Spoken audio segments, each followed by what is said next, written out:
তিনটা বাড়ি আছে। আচ্ছা, তিনটা বাড়ি করছেন বিদেশ করে। হ্যাঁ, আর গরু ফার্ম করছি। গরু। আসসালামু আলাইকুম ভাই। ওয়ালাইকুম সালাম। সৌদি আরব কতদিন, মানে কত বছর হয়েছে আইছেন? 9 বছর। 9 বছর। 9 বছর হয়েছে। আচ্ছা, বাংলাদেশের কোন জেলায় বাড়ি আপনার? টাঙ্গাইল। টাঙ্গাইল। আপনি এখানে মানে এই জায়গাতে আছেন মানে 9 বছর সৌদি আরবে, তাই না? হ্যাঁ, 9 বছরে। তো এই 9 বছরে আপনি প্রবাসে আছেন, তো আপনি মোটামুটি কি সফল নাকি ব্যর্থ? না, মোটামুটি সফল। আচ্ছা, আপনি এই 9 বছর বিদেশ করে কি করছেন? মানে আপনি যে 9 বছর পরে এখন যদি বাড়িতে যান আর কি, মানে কইরা খাওয়ার মতো এরকম কি কি করছেন? হ্যাঁ, কইরা খাওয়ার মতো আছে, তিনটা বাড়ি আছে। আচ্ছা, তিনটা বাড়ি করছেন বিদেশ করে। হ্যাঁ, আর গরু ফার্ম করছি। গরুর ফার্ম? হুম। দেশি গরু না অস্ট্রেলিয়া? অস্ট্রেলিয়া। অস্ট্রেলিয়া। প্রথমে কয়টা দিয়ে শুরু করছিলেন? একটা দিয়ে শুরু করছিলাম। একটা দেয়া। এখন আপনার খামারে কয়টা গরু আছে? 5টা। 5টা। মানে এটা কে দেখাশোনা করে? আমার বাড়িওয়ালা। বাড়িওয়ালা। হুম। তো বাড়িওয়ালা একাই সামলায় এটা? একাই সামলায়। আচ্ছা, এই 5টা গরুর থেকে কি আপনার মোটামুটি মাসিক যে খরচটা, এটা মানে ওইখানে আপনার আর তো এই প্রবাস থেকে টাকা দেওয়ার লাগে না না? না, ওইখান থেকে বাইরে আসে? ওখান থেকে আসে।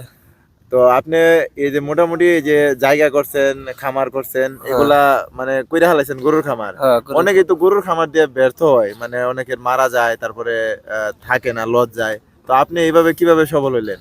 না, আমার ব্যর্থ হয় নাই, আমার সফলই হয়েছে। মাসে কত টাকার মতো আপনার ওইখানে থাকে ওই গরুর থেকে? গরুর থেকে গরুর খরচ চলে, সংসারের খরচ চলে। এটাই এইটাই। আপনার টাকা যেটা, এটা থাইকা যায়। এটা থেকে যায়। আপনি যখন সৌদি আরবে আসেন, আজ থেকে কয় বছর আগে আসছিলেন? 9 বছর নাকি? আর 9 বছর। 9 বছর আগে। তখন আপনি এই যে এখানে যে আসছিলেন, তখন কি আপনার অনেক কষ্ট হয়েছিল নাকি মোটামুটি ভালো ছিল? না, মোটামুটি ভালো ছিল। কষ্ট করেন নাই? না।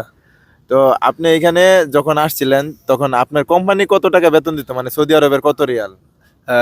800 রিয়াল। 800 রিয়াল।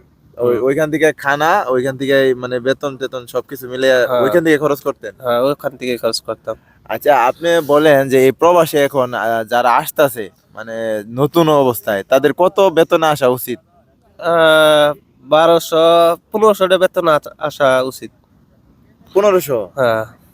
এখন তো খরচপাতি বেশি হয়ে যায়, মানে জিনিসপাতির দাম বেশি, এই কারণে নাকি? হ্যাঁ, জিনিসপাতির দাম বেশি, সবকিছুর দাম বেশি। এখন আপনি বলছেন যে আপনি বাড়িতে খামার দিছেন এবং তিনটা বাড়ি দিছেন, তাই না? হ্যাঁ। তো আপনি যদি এখন দেশে চলে যান, তাহলে আপনার মানে আপনি খাইতে পারবেন এরকম মানে কর্মজীবনটা তৈরি করে নিছেন, হ্যাঁ, তাই না? কর্মজীবন আছে এখন। এখন যারা বিদেশ আছে তাদের উদ্দেশ্যে মানে প্রথমে মানে তাদের মানে কি করা উচিত? যেরকম অনেকের 2 বছর হয়েছে, 3 বছর হয়েছে, অনেকে একটা বাড়ি দিয়ে ফেলায়, অনেকে মানে কোনো মানে একটা কর্মস্থল যে জায়গা তৈরি করব, এরকম তৈরি না করে একটা বাড়ি দিয়ে ফেলায় আগে। এটা কি মানে দেওয়া উচিত? না, এটা দেওয়া উচিত না। আগে যখন একটা কর্ম করা উচিত। আগে কর্ম করা উচিত। হুম। তো এই যে আপনি যে বললেন যে একটা কর্ম করা উচিত, অনেকেই তো আয়া মানে যেরকম অনেকেই বিয়ে না করে আসে, মানে হ্যাঁ। 20 বছর 23 বছর বয়সে আসিয়া একটা বাড়ি দিয়ে আবার সে দেশে চলে যায়, আবার 3 মাস পরে ছুটি কাটাইয়া আবার সৌদি আরব আসা পরে। হ্যাঁ। এখন এই যে কাজটা অনেকেই করতেছে, মানে এটা আমি বলছি এই কারণে যে এটা আসলে কি করা উচিত কি উচিত না? আপনি বলছেন যে করা উচিত না।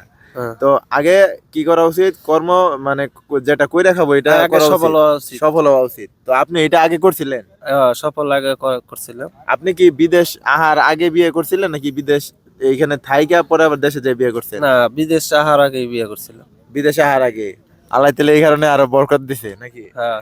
আচ্ছা, যাই হোক, আপনার কাছে এত কিছু শুনা আসলে ভালো লাগলো। আর আমি মনে করি যারা নতুন মানে এই ভিডিওটা দেখলেন, শেয়ার করে দিয়ে আরেকজনকে দেখার সুযোগ করে দিবেন, এবং লাস্টে আমি তাকে কয়েকটা প্রশ্ন জিজ্ঞেস করি, যদিও এগুলার উত্তর তিনি দিব কিনা আমি জানি না। তো আপনি যখন নতুন মানে অবস্থায় আসছিলেন বা এখনো, মানে আপনি 1 মাসে মানে সর্বোচ্চ কত টাকা পাঠাইছিলেন? মানে সর্বোচ্চ, এটা আমি আপনার মাসিক স্যালারি কিন্তু জিজ্ঞেস করি নাই, মানে কত টাকা পাঠাইছিলেন প্রথম অবস্থায় প্রথম অবস্থায়? না, মানে এই পর্যন্ত 1 মাসে কত টাকা সর্বোচ্চ পাঠাইছিলেন আনুমানিক? অনুমানিক 50, 60, 70 এরকম। এরকম। তারপরে আস্তে আস্তে উপরের দিকে গেছে। আস্তে আস্তে উপরে দিয়ে এই গেছে। 800 টাকা বেতনে আস্তে আস্তে আপনি উপরের দিকে গেছেন এখানে থাইকা। হ্যাঁ। ভাষা টাষা শিখছেন, সৌদিদের সাথে কথাবার্তা বলছেন। হ্যাঁ। তো আপনি যে সৌদি আরব আছেন, সৌদিদের সাথে কাজ কাম করলেন, তো এখানে এই 9টা বছরে আপনার কিরকম মনে হইলো? না, ভালোই মনে হইলো। ভালোই, ভালো অবস্থানে আছেন। হ্যাঁ, ভালো অবস্থানে আছি।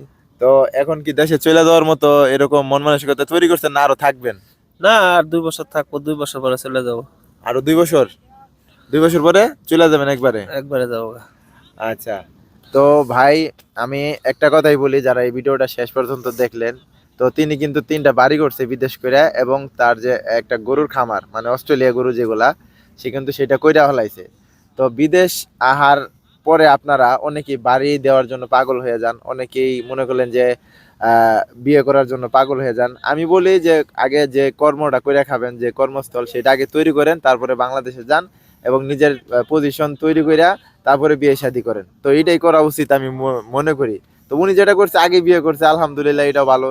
তবে উনি যে টাকাটা ধইরা রাখতে পারছে, এটা হচ্ছে বড় কথা। কারণ অনেকে কিন্তু টাকা পয়সা ধইরা রাখতে পারে না, ইনকাম করলে কি হবে, ধরে রাখতে পারে না। এখানে অনেক জায়গা, অনেক সাইট আছে যেগুলোতে মানুষ টাকা পয়সা খরচ করে ফেলায়। তো আপনারা আশা করি যে আপনাদের যে মন মানসিকতা, সেটা দিয়া, আপনাদের যে চিন্তা ভাবনা আছে, সেটা দিয়ে সফল হবেন। ভালো থাকুন, সুস্থ থাকুন। সকল প্রবাসী ভাইদের জন্য দোয়া করুন, এবং এই প্রবাসী ভাইটার জন্য অবশ্যই দোয়া করবেন। তিনি যেন আরো বড় হতে পারে, আরো উপরের দিকে যাইতে পারে, এই দোয়াই করি। আমাদের বাংলাদেশের জন্য রেমিটেন্স আরো বেশি বেশি পাঠাক। আসসালামু আলাইকুম।